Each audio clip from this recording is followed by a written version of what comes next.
Chers téléspectateurs d'Alléluia Communauté TV, bonsoir. Nous voici à nouveau sur notre émission à la loupe de la parole en compagnie de notre invité. Il est le chargé de la paroisse Saint-Yamanon de Porte-Novo depuis le Bénin, dont nous allons laisser le temps de se présenter. Cher Père, bonsoir. Veuillez vous présenter à notre population. Oui, ici c'est le suprême évangéliste Gaëtan Odon. Je suis le chargé de la paroisse Saint-Yamanon de Porte-Novo. Sans plus tarder, nous allons vous laisser quelques questions pour que vous puissiez décortiquer notre question. Notre émission déjà a pour thème l'Église du christianisme céleste et la Bible. Cher Père, selon vous, c'est quoi l'Église? Alléluia, bonsoir, chers téléspectateurs de Alléluia Communauté TV. Je vous remercie de m'avoir invité pour que nous puissions ensemble décortiquer ce thème. L'Église du christianisme céleste et la Bible. J'invite tous les téléspectateurs de rester câblés et je les invite à suivre cette émission pour la gloire de Dieu. Je remercie aussi les organisateurs de cette émission, que Dieu de Chauffard les bénisse. L'Église, nous pouvons la définir comme une communauté convoquée au nom du Christ, c'est-à-dire le peuple de Dieu rassemblé dans un lieu de culte pour adorer notre Seigneur Jésus-Christ. Voilà ce que je peux dire de l'Église. Donc, une communauté rassemblée, communauté convoquée au nom du Christ, dans un lieu de culte. Donc, voilà ce que je peux dire, la définition succincte que je peux donner de l'Église. Si nous allons se baser sur votre réponse, l'Église, selon vous, quel est le rôle de notre Église d'après la Bible? Selon la Bible, l'Église, comme je l'ai dit, une communauté convoquée au nom du Christ. L'Église a pour rôle premier de tracer la voie pour pouvoir faire régner la gloire de Dieu sur la terre. C'est-à-dire, c'est un peuple qui a été choisi, une communauté choisie, pour pouvoir montrer le royaume de Dieu sur la terre. Et en vue ce que je viens de dire, on peut dire déjà que l'Église a particulièrement trois rôles. Un rôle sacerdotal lié à la prêtrise, un rôle prophétique et un rôle pastoral. Donc c'est une communauté à qui Dieu a donné la prêtrise, l'onction du prêtre pour pouvoir faire régner son royaume sur la terre, faire connaître son royaume sur la terre et surtout pour amener à Christ, pour amener, évangéliser et amener à Christ et propager la bonne nouvelle. Voilà le rôle de l'Église. Vous venez de citer trois rôles de l'Église chrétienne. Pouvez-vous nous donner un peu l'explication du rôle pastoral? Comme vous le savez, le pasteur, c'est celui qui paie. Donc, c'est comme le pasteur, c'est celui qui amène les brebis à la source. C'est-à-dire, le rôle pastoral, c'est d'amener les fidèles à la bonne nouvelle. C'est-à-dire, les amener à Christ. Les amener à connaître la vérité de l'évangile. Voilà, c'est ça un peu le rôle pastoral. Le rôle prophétique, c'est de recevoir de Dieu la prophétie des révélations de Dieu et enseigner au peuple la volonté de Dieu par rapport à tel et tel événement. Est-ce que l'Église a un principal objectif? Oui, comme je l'ai dit, l'objectif de l'Église, c'est de montrer la gloire de Dieu parce que Dieu a toujours choisi le peuple qui va le représenter pour faire connaître sa gloire. Il faut forcément que le règne de Dieu se manifeste sur la terre. Et pour que ce règne de Dieu se manifeste, il faut forcément, Dieu a toujours choisi des peuples. Je peux donner un exemple. Dieu avait choisi les enfants d'Israël pour montrer sa gloire sur la terre. Et de nos jours, Dieu a choisi aussi les enfants du christianisme céleste, un peuple à part entière, une sacerdoce royale, pour aussi montrer sa gloire sur la terre. Donc, l'objectif de l'Église, l'objectif premier de l'Église, c'est de montrer la gloire de Dieu, faire régner la gloire de Dieu sur la terre. pour que les gens puissent croire et savoir qu'il y a un Dieu et qu'il y a un Dieu qui est là pour opérer des miracles, pour faire de merveilleuses choses dans leur vie. Nous allons vous demander de nous donner le rapport qui existe entre l'Église du christianisme céleste et la Bible. Le rapport entre l'Église du christianisme céleste et la Bible, l'Église du christianisme céleste, d'abord, c'est une Église révélée. Ce n'est pas un tabernacle fait de la main des hommes, c'est un tabernacle descendu des cieux, sous révélation. C'est une Église qui peut se justifier avec la Bible, mais que la Bible ne peut pas expliquer. Voilà, c'est une révélation. La Bible aussi, c'est la parole de Dieu. Et cette parole de Dieu, la majorité, c'est des révélations. Donc, on peut dire que l'Église du christianisme céleste est la suite de la Bible, si vous le permettez, parce que c'est une révélation. Ce n'est pas quelque chose que on s'est inspiré de la Bible pour le faire. Non. Mais la Bible peut le justifier.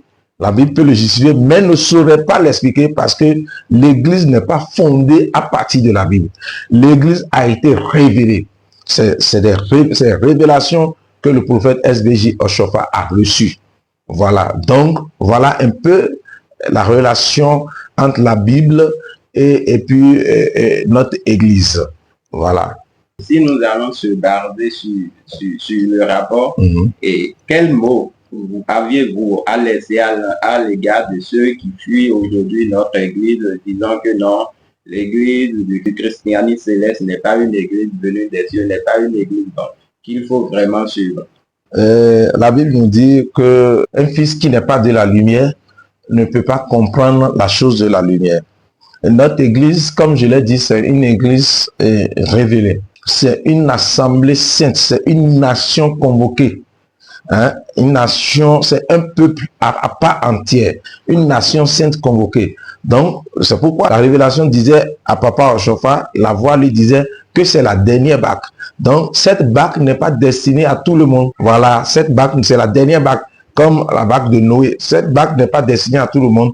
Donc, il faut être appelé. Si tu ne reçois, cette église est tellement que si tu n'as pas reçu un appel, tu ne peux pas y rester. Si tu n'as pas reçu un appel, tu ne peux pas y rester. Vous voyez? Donc, c'est un peu ça. Donc, moi, je n'accuse personne.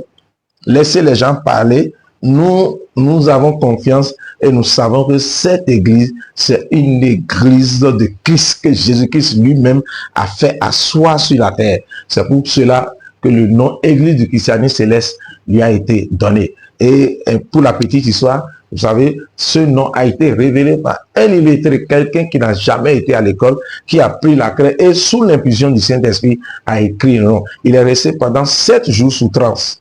Et c'est pendant le dernier jour qu'il a pris la craie et a écrit le nom de l'église sur un tableau, c'est-à-dire Église du christianisme céleste. Donc nous adorons Dieu tel que les anges l'adorent aux cieux. Nous avons confiance et les gens, souvent d'autres veulent utiliser la Bible pour non, je ne suis pas d'accord parce que il y a certains faits de l'église qui se justifient par rapport à la Bible. Donc s'il y a des choses que vous ne vous retrouvez pas avec la Bible, c'est la révélation. Ce qui est sûr, nous croyons à la révélation que nous avons reçue, mais d'autres, on n'empêche pas d'autres aussi de croire aux Écritures. Voilà, donc c'est un peu la différence. Comme je l'ai dit, l'Église peut se justifier, il y a certains faits qui se justifient, mais la Bible ne peut pas l'expliquer.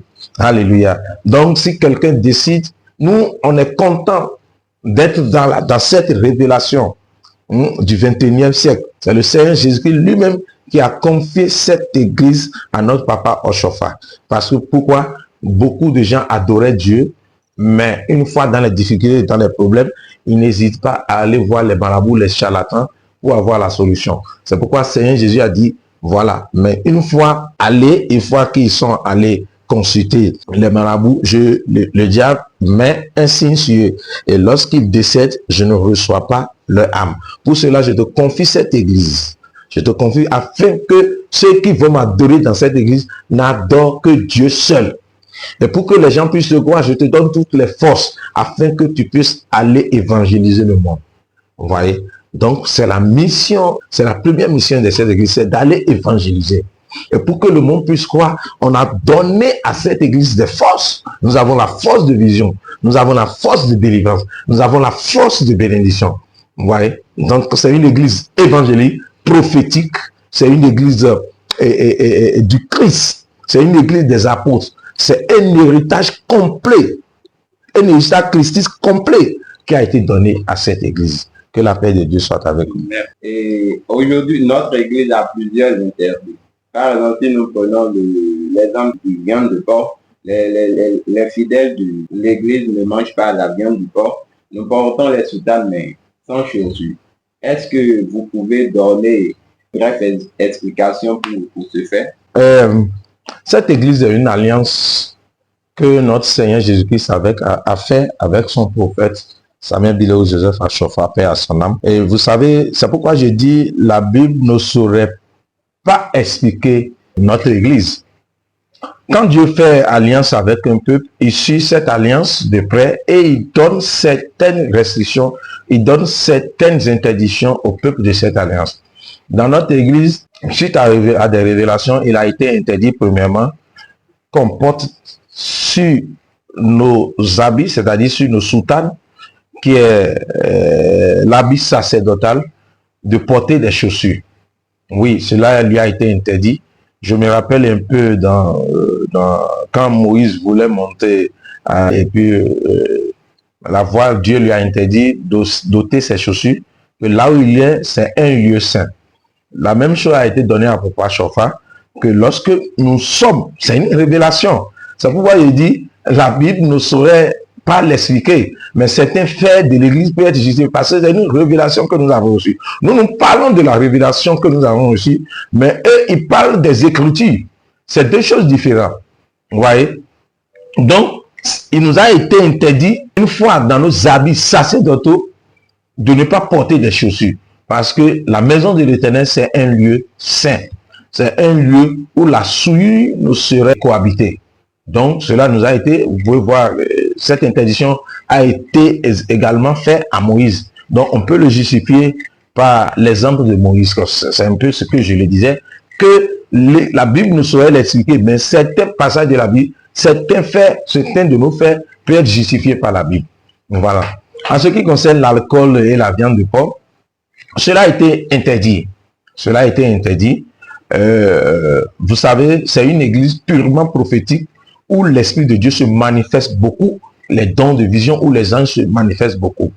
Donc, si cela nous a été interdit, vous savez, pour la viande de porc est interdite parce que, vous savez, quand Jésus avait chassé les démons, il les a renvoyés dans les porcs.